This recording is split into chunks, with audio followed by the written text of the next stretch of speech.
Good afternoon, everyone. We're partly almost halfway or better through May, and it goes so fast. May is such a busy month. From the 1st to the 31st, there's Mother's Day, confirmation, graduations and parties, Memorial Day weekend, and our family manages to squeeze a couple birthdays in there too. Schools often pack year-end band and vocal concerts into the calendar as well as a lot of state meets that try to finish up for the school year. And it's just a crazy busy time for everyone.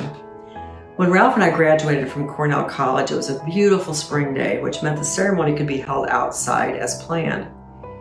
Under the tent they set up for the ceremony with our family and friends spread across the lawn beside King Chapel, we received our diplomas after 4 years of hard work.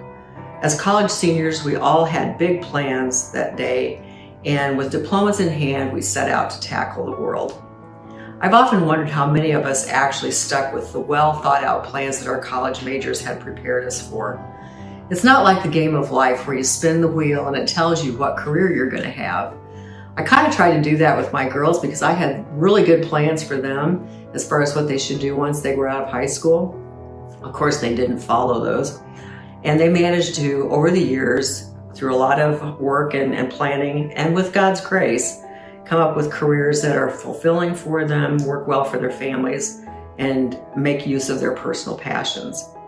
As this year's high school and college graduates look ahead and plan for their futures, I pray that each one of them will seek God's guidance and wisdom as they enter this next chapter of their lives. Many of us would probably advise them to take plenty of time, don't rush into or jump into a career or college path until they have a good idea of what they truly want to do with their lives. Jeremiah contains a verse that's very well known but has an especially significant meaning as we consider God's plans for each of our lives, especially this year's seniors. It reads, "For I know the plans I have for you, declares the Lord, plans to prosper you and not to harm you, plans to give you hope and a future." So often we stop there and focus on the promises that God has good things in store for us, and there's not a thing wrong with that.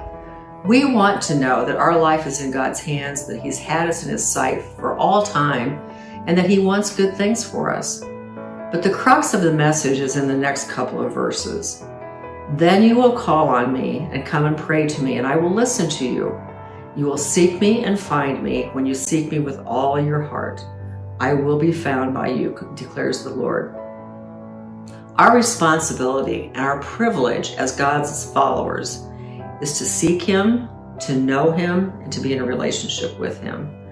Through His Word, we come to know and trust Him.